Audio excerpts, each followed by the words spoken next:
Un cordial saludo, mi nombre es Cristian Salas, soy abogado penalista y en esta ocasión tengo el agrado de participar en esta sesión virtual que forma parte de todo un ciclo de charlas online organizados por el grupo Juxta Legen, a quienes le agradezco por la gentil invitación y los felicito por la vocación de constante estudio, de capacitación, de especialización. Para mí es un honor formar parte de este conjunto de sesiones virtuales. Vamos a desarrollar un tema muy interesante referido a la prisión preventiva y el indulto humanitario en contextos del COVID-19, la pandemia mundial que azotó, bueno, que azota al país, al mundo entero este año y cuyos efectos seguramente van a durar aún un tiempo bastante considerable. ¿Qué tenemos que decir al respecto? Bueno, varios puntos. Un primer punto está referido a las condiciones carcelarias en el Perú. Y en este punto lo que tenemos que desarrollar es básicamente que estas condiciones carcelarias en el país, el sistema penitenciario en el país, está en crisis no a raíz de la pandemia, está en crisis ya desde hace muchos años atrás. El tratamiento, el auxilio, las políticas de mejora en este sistema, pues simplemente no se han dado en años en los diversos gobiernos y pues hoy tenemos un sistema atiborrado, en crisis, en alarma total. El sistema penitenciario tiene, entre otras finalidades, tiene como objetivo brindar las condiciones necesarias para que las personas que están internas, los reos, puedan resocializarse, reincorporarse a la vida social de la mejor manera. Luego, obviamente, de cumplir una condena a consecuencia de la comisión de un hecho punible. De modo tal que esta persona que se equivocó, que cometió un error, que incurrió en la comisión de un delito, después de una serie de políticas internas y tratamientos, puede salir y volver a reinsertarse a la sociedad. Lamentablemente, el sistema penitenciario en el país, los establecimientos penitenciarios del Perú, no brindan en general esas condiciones. Habrán algunos casos, sin duda, pero es el número mínimo de casos. La regla general es que lamentablemente los sujetos que ingresan a un centro carcelario en el Perú no tienen esas condiciones.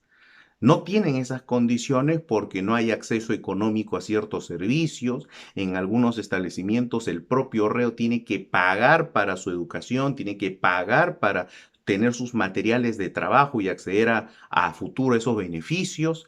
En algunos establecimientos penales estamos ante un caos en donde algunos internos son los que administran de facto el manejo e incluso cobran por comida, por espacios en una celda, por seguridad, etcétera. Entonces tenemos ese caos en los centros penitenciarios que no generan esas condiciones. A ello se suma la cantidad excesiva de presos y ahí es donde viene el hacinamiento. Una cárcel donde tenemos a 14, 15, 20 personas es inhumano.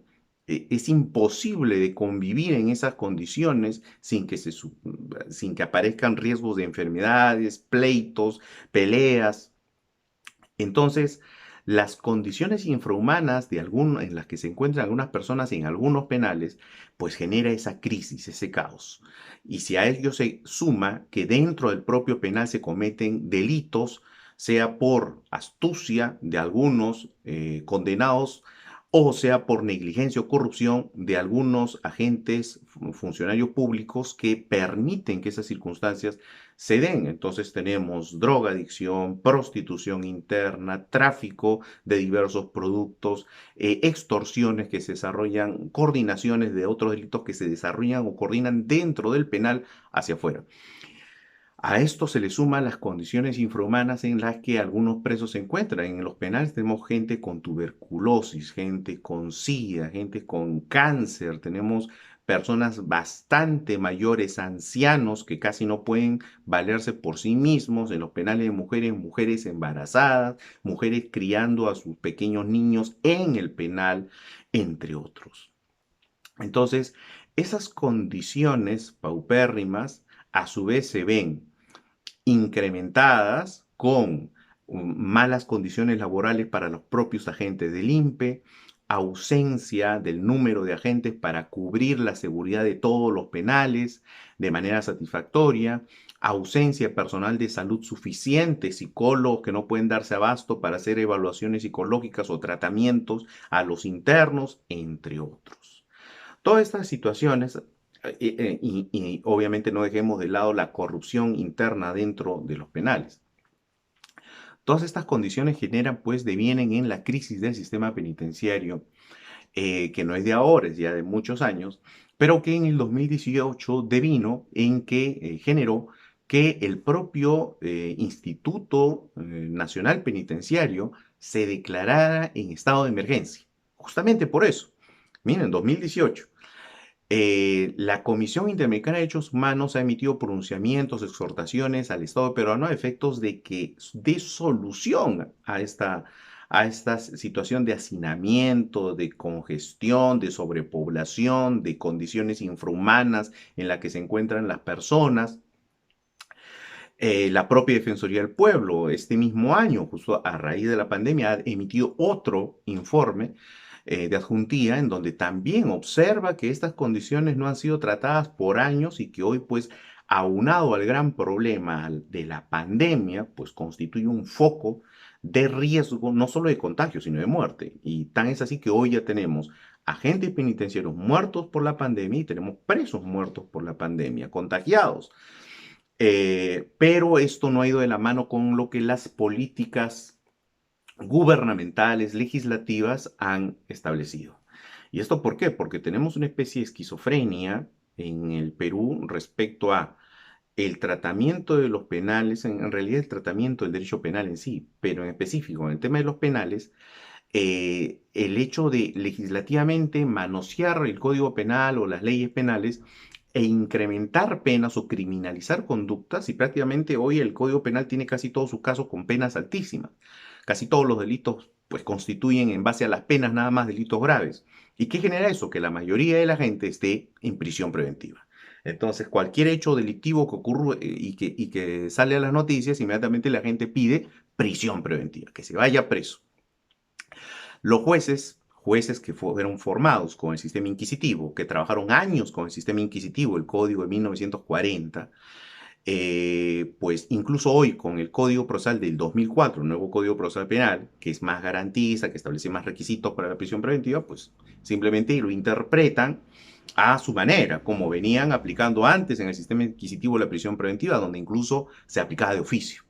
Entonces estos jueces, pues con esta herramienta nueva, en lugar de establecer un máximo nivel de exigencia para dictarla y al contrario rechazarla y dictar otras medidas alternativas, pues optan por la prisión preventiva. Y ahí ya entran otros criterios adicionales a la falta de capacitación, falta de especialización, falta de entendimiento del Código Procesal Penal, entra el tema ya de la presión mediática, el juicio paralelo y demás.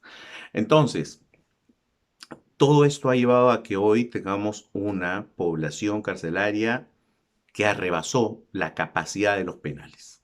Una crisis tremenda. Entonces, hoy contagiarse en un penal de esta enfermedad es prácticamente morir. ¿Y esto por qué? Porque los penales, uno, no cuentan con la implementación de equipos de salud para afrontar esta pandemia. Segundo, no tienen al equipo de suficiente, el personal de salud suficiente para poder afrontar esta pandemia. Incluso en algunos penales el personal de salud salió, escapó, dejó sus puestos porque no había las condiciones para tratar a estas personas contagiadas. Tercero, en algunos penales la persona tiene que estar recién muriéndose para que lo trasladen a un centro de salud y le den el auxilio médico que necesita. Entonces, una persona hoy dentro de un establecimiento penitenciario, por el solo hecho de estar en el penal, ya es una persona vulnerable. es decir, una persona con alto riesgo de muerte frente al contagio del virus, del COVID-19. O sea, no es necesario que la persona sea un anciano de más de 60 años, que sea una mujer embarazada, que sea una persona con diabetes. No, cualquier persona que en un penal es contagiada por el virus, frente a todas estas carencias, está en riesgo. Un penal no brinda las condiciones de higiene que son necesarias para evitar contagiarse. Estamos en la fase de prevención. Un penal no brinda las condiciones de aislamiento. O sea, no pensemos que en los penales en el Perú cada preso está en su celda. Eso es irreal. Eso en el Perú no es así. En el Perú tenemos a 14 personas dentro de una celda, incluso con hamacas, compartiendo el mismo espacio. Es imposible hablar de un aislamiento. Entonces, ya en fase de prevención tenemos un problema. Si alguna de esas personas se contagia, contagia a todo el mundo de inmediato. Y si es contagiada y esta persona no tiene un auxilio inmediato, un tratamiento inmediato, esa persona se muere. El COVID lo que hace es simplemente paralizar el sistema respiratorio, es insuficiencia respiratoria. Entonces, balones de oxígeno, respirador mecánico artificial. ¿Hay eso? En un penal no lo hay. En los hospitales no los hay. Eso es lo peor. Es decir, si un preso se contagia y lo sacan y lo llevan a un hospital, hoy en el hospital lo que le van a decir, señores, estamos saturados. Estamos saturados. Hoy, 18 de mayo del 2020, en conferencia de prensa, sector salud ha señalado que médicos del sector salud han señalado que ya estamos en una fase de selección. Es decir, se está optando por decidir a qué paciente se atiende y se le da prioridad para que pueda vivir y a quienes lamentablemente ya no se les puede auxiliar.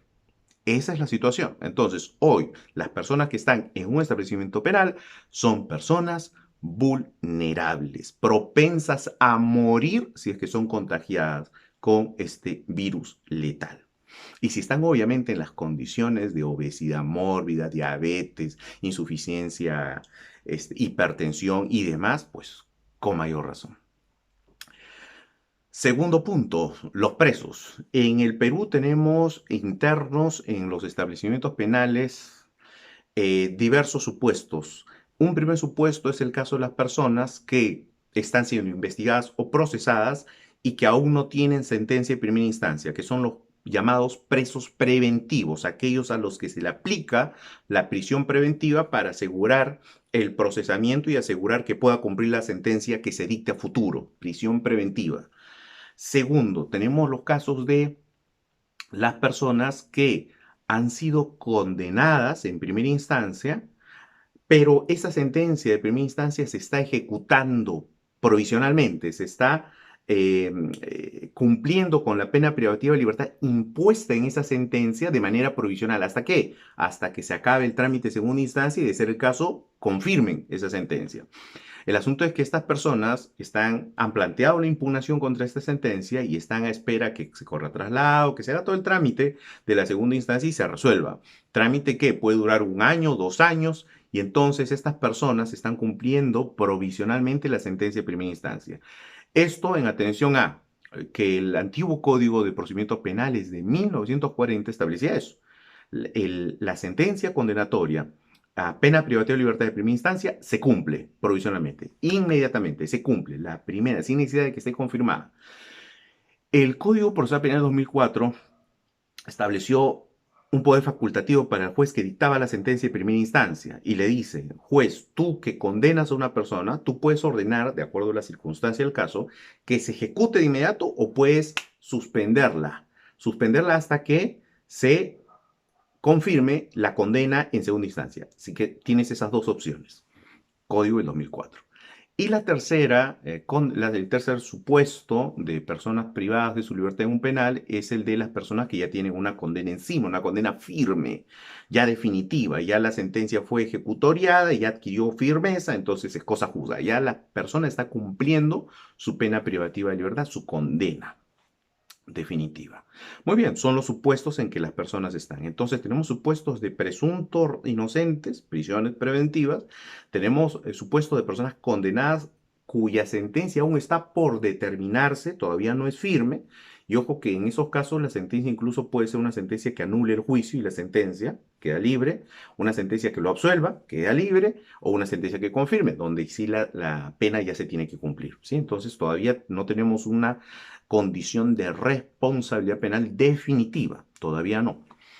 Y la tercera, obviamente, ya la de una persona que ya ha sido determinada de manera firme su responsabilidad en la comisión de un delito. Tercer punto, ahora sí, vamos al primer gran supuesto, la prisión preventiva. En el caso de la prisión preventiva, tenemos que tener claro que la teoría del proceso se coloca siempre en todo el desarrollo, el tratamiento, las pautas para la investigación, el procesamiento en sus instancias respectivas, se coloca siempre bajo la premisa de la presunción de inocencia.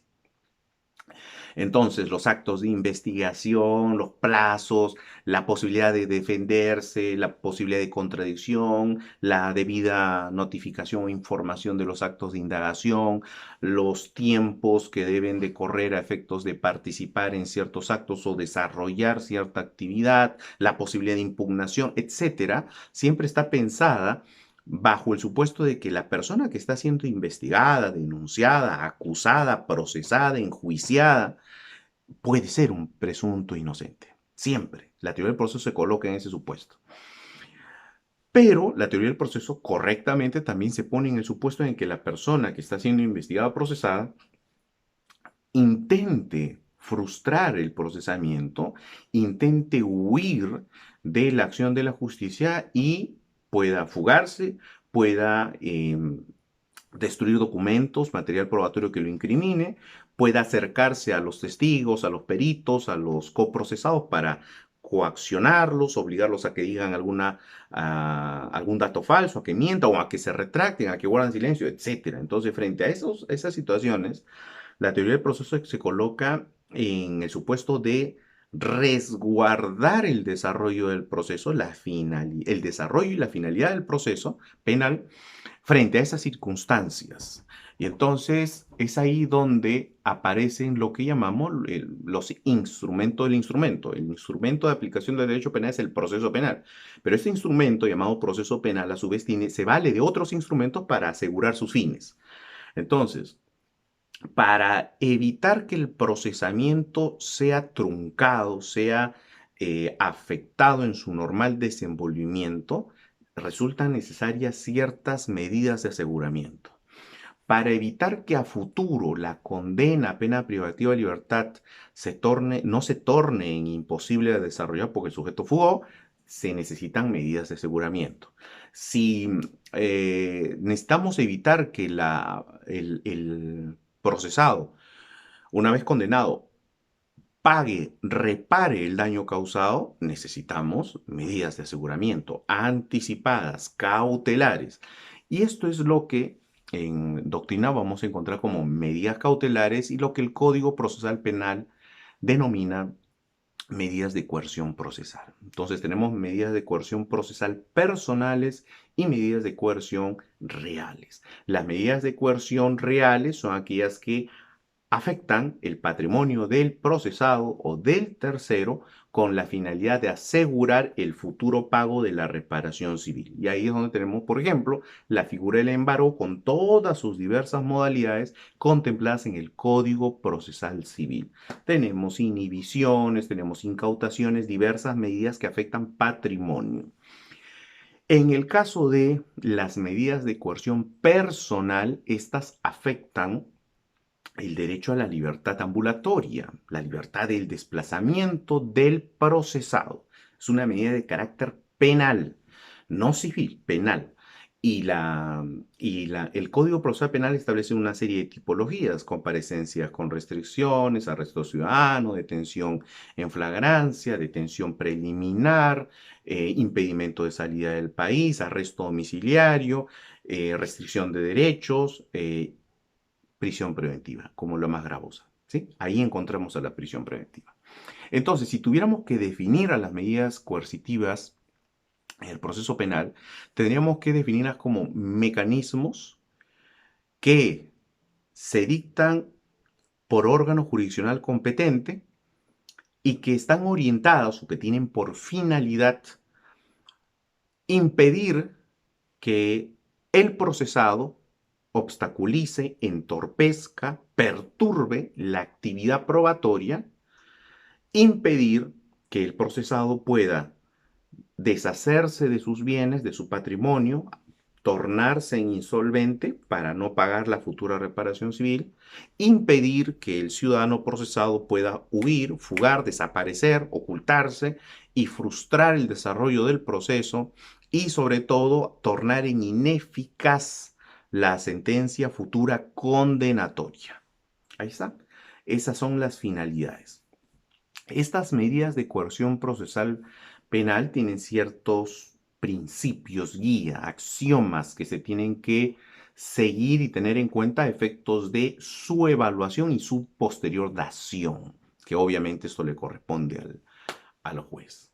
¿Cuáles son esas características, esos principios? Son los que ya todos conocemos. Principio de jurisdiccionalidad, principio de excepcionalidad, principio de proporcionalidad, principio de necesidad, principio de provisionalidad, principio de variabilidad, principio de racionalidad, etc.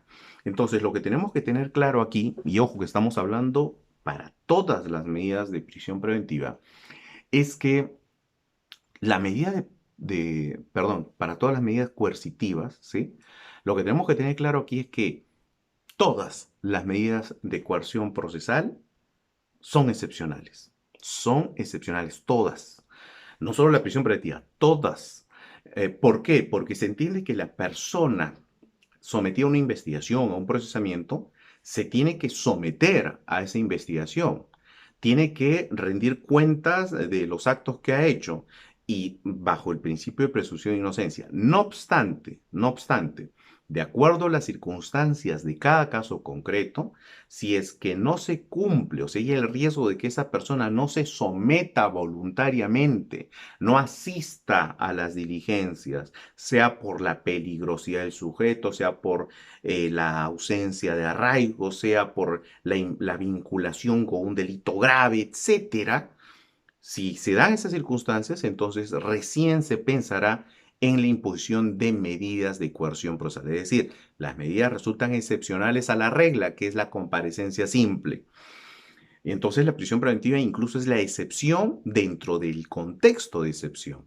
Aún más. El otro principio, el principio de jurisdiccionalidad, lo que establece es que las medidas, al ser mecanismos que afectan derechos fundamentales, necesitan ser evaluados no por el persecutor del delito ni por el actor civil que persigue la reparación civil, sino por un tercero. Y ese tercero es el juez, el órgano jurisdiccional. Este, con su imparcialidad, evaluará si corresponde o no aplicar una medida en el caso concreto, puesto que, bajo su rol de control de garantías, controla que no se afecte de manera indebida, desproporcional, arbitraria, los derechos fundamentales del ciudadano procesado a quien se busca afectar con la medida de coerción. Por eso tiene que ser el juez quien decide la medida de coerción, salvo las excepciones de inmediatez y urgencia. ¿Cuáles son esas? Detención en flagrancia, arresto ciudadano, incautación de bienes en flagrancia. Salvo esas circunstancias donde obviamente no es necesaria una orden judicial previa para proceder por la urgencia, por la inmediatez. El otro principio es el principio de proporcionalidad. En el principio de proporcionalidad, lo que se exige es que el juez evalúe, haga un juicio de equivalencia entre el hecho que se le imputa al acusado, al procesado, el hecho en materia de imputación, la gravedad o magnitud de ese hecho y la afectación del bien jurídico que se busca proteger, con el nivel de afectación que sufrirá el sujeto procesado con la medida coercitiva. Tiene que haber ese balance entre ambos. Si el hecho, es un delito de bagatela, hay una mínima participación del sujeto, el daño no es grave, obviamente la medida coercitiva no puede implicar una afectación grave a su derecho fundamental a la libertad. Y lo mismo con el monto del embargo para garantizar la futura reparación civil. Tiene que haber equivalencia, ¿sí? Por eso es que hay un sustento dentro de las comparecencias simples que se dan en los casos de hurto simple, por ejemplo. O sea, si bien a la prensa o al reclamo social eso no le gusta, jurídicamente es lo que corresponde. O sea, no puedes privar a una persona 9 meses de su libertad porque incurrió en un delito de hurto simple, sin violencia, sin armas, sin varias personas. Entonces, claro, para el juicio mediático, para el escarnio público, para el juicio en prensa, obviamente eso no vende. Para el político tampoco. El político lo que va a decir siempre es prisión, ¿no? Pero jurídicamente no corresponde. Tiene que haber un juicio de proporcionalidad, un razonamiento de proporcionalidad. Otro principio, el principio de provisionalidad de la medida. ¿Esto qué significa? Que las medidas en sí se dan para dentro del proceso, eso es su contexto. Pero además la ley establece plazos para las medidas. Entonces las medidas tienen plazos establecidos por ley. Pero además en cada caso concreto el juez fija la medida dentro de un plazo proporcional y razonable. Entonces las medidas de por sí tienen plazos que se tienen que cumplir. En el caso de la prisión preventiva, 9 meses para un caso común, con una posibilidad de prolongación y de adecuación. Entonces, estos plazos no se dictan mecánicamente, automáticamente, tienen que ser evaluados en relación a la necesidad del caso, en relación a cuánto falta investigar, qué actos se tienen que desarrollar, cuánto demorarán las siguientes etapas y demás. Son criterios que se tienen que utilizar y que el juez tiene que motivar en su decisión judicial. Pero no solo tenemos el principio de provisionalidad que le da un tiempo de duración a las medidas son temporales, no son atemporales, no son indefinidas, son temporales. Tenemos el principio de variabilidad. A través del principio de variabilidad se establece que las medidas no son definitivas. Se puede dictar una medida leve al inicio del proceso y esa medida en el decurso del procesamiento puede incrementarse, puede aumentar o viceversa. Se puede comenzar una investigación preparatoria con una prisión preventiva y en el decurso de la investigación, si aparecen nuevos datos que desvinculan al procesado del hecho delictivo, la defensa solicitará el cese de la prisión preventiva. Ahí está. Entonces, variabilidad. Y así tenemos diversos principios que cubren a todas las medidas coercitivas, pero sobre todo a la prisión preventiva. Esto no es novedad, esto ya la teoría del proceso lo tiene desarrollado en base a doctrina por muchos años. Ya nuestro mismo Código Procesal Penal, en la parte general, en los preceptos generales del desarrollo de las medidas coercitivas, desarrolla estos, menciona estos principios y la Corte Suprema los ha desarrollado también en diversa jurisprudencia, pero no es que la Corte Suprema traiga algo nuevo, no, eso está. Lo que pasa es que muchos jueces simplemente cuando se habla de prisión preventiva, se van al artículo 268 y no salen de ahí. No, el 268 tiene que interpretarse también sistemáticamente y los jueces están obligados a determinar la proporcionalidad de la medida, la idoneidad de la medida, la utilidad de la medida. Es lógico.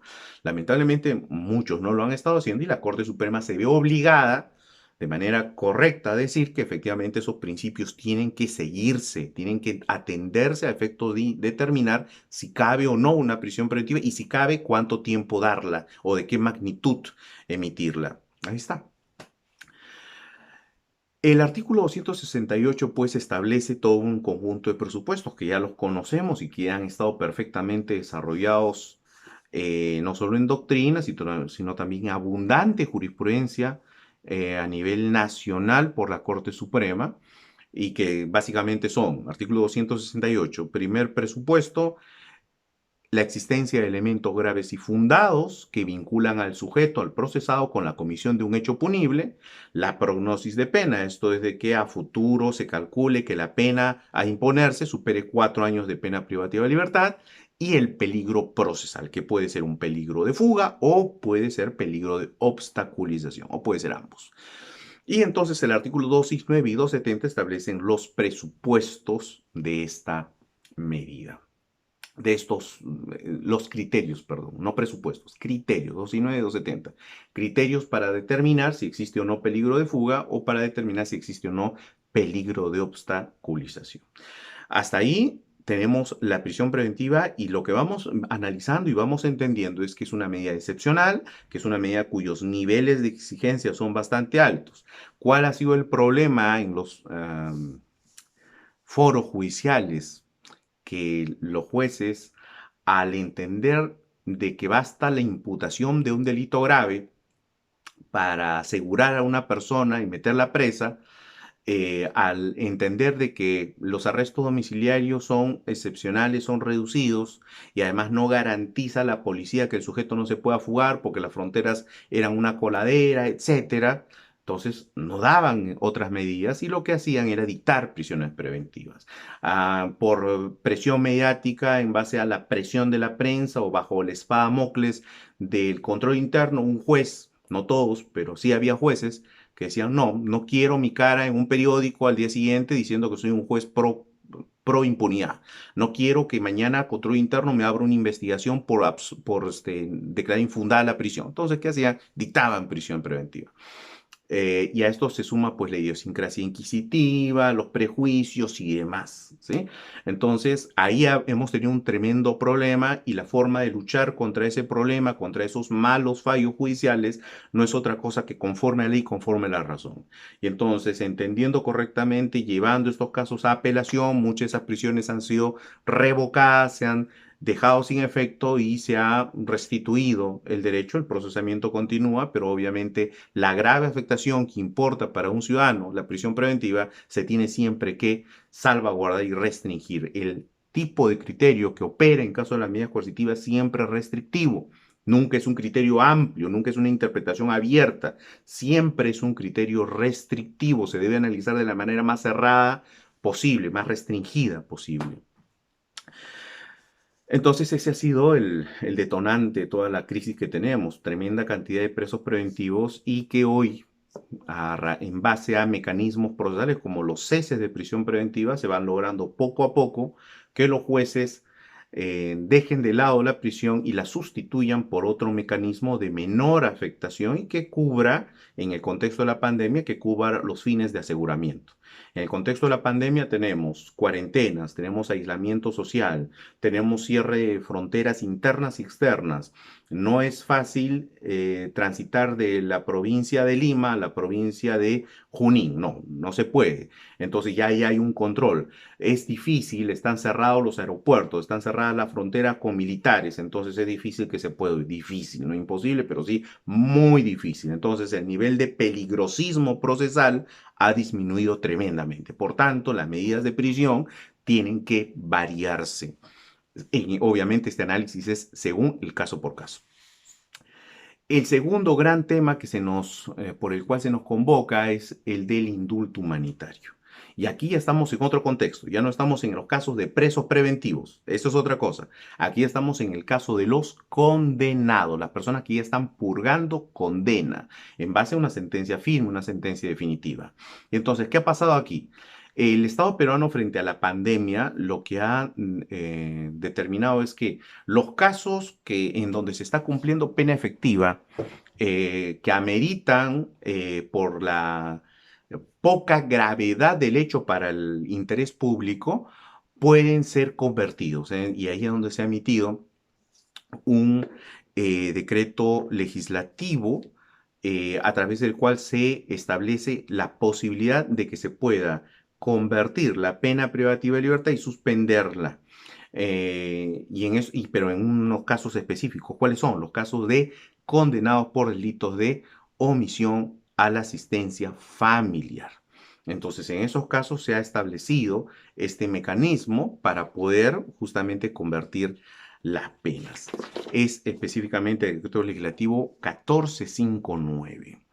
Ahora, esto es una gran novedad. En realidad estos casos no debieron nunca llegar a penas efectivas, más allá de las condenas que pudieron haber, las multas, las reparaciones civiles, en realidad no debieron llegar a pena privativa de libertad. No obstante, pues la ola de punición, de criminalización, de agravamiento de pena, pues generó que muchos de estos casos lleven a los procesados condenados a cumplir condenas efectivas. Otro ámbito es el de los indultos o de las gracias presidenciales. Entonces, ahí, a través del decreto supremo 4/2020, JUS, se determinó un conjunto de supuestos en los que el Estado, a través de la Comisión de Gracias Presidenciales y posterior voto del presidente, decisión del presidente de la República, pudiera excarcelar a varias personas vía la conmutación de pena o el indulto humanitario. Y entonces ahí se establecieron como supuestos el caso de las mujeres embarazadas o las mujeres que tienen hijos pequeñitos en el penal, el caso de los ancianos, aquellos que superan los 60 años, el caso de las personas que están enfermas con enfermedades terminales en los penales. La pregunta es, ¿esto es una novedad o es que este tipo de razonamiento debió hacerse siempre? ¿O es que solo a raíz de la pandemia debe entenderse que esto es necesario? Y uno ahí al analizar esta norma nada más se da cuenta de lo equivocada que ha estado la política penitenciaria, porque tener gente de estas condiciones, en condiciones normales, no con la pandemia encima, sino solo en condiciones normales, estas personas no tendrían por qué estar cumpliendo pena privativa de libertad. Enfermos terminales, personas en condición ya de ancianos, adultos mayores, mujeres con niños en los penales, o sea, hay otro tipo de penas que se pueden imponer. Lamentablemente se ha tenido que dar esta pandemia para que el Estado recién entienda que no es necesario que estas personas estén en los penales porque no revisten peligrosismo para la sociedad, que es una de las condiciones justamente de aplicación de pena. No obstante, esa es la normativa que tenemos. ¿Y qué se espera? Se espera la excarcelación de muchas de estas personas que reúnan estos supuestos y condiciones, pero el trabajo, y ahí viene ya el trabajo burocrático, está generando demora. Y hoy, en este contexto de pandemia, la demora en las excarcelaciones lo que genera es básicamente muerte. Hoy, un día en un establecimiento penal es un riesgo de contagio. Si estás contagiado un día en el establecimiento penal, es el riesgo de morirte por insuficiencia respiratoria. Así de grave es la situación. Entonces, en estos casos, lo que corresponde es entender que la conversión de penas simplemente lo que hace es cambiar en base a ciertos presupuestos la pena privativa de libertad efectiva y cambiarla a una pena diferente a efectos de excarcelar a la persona.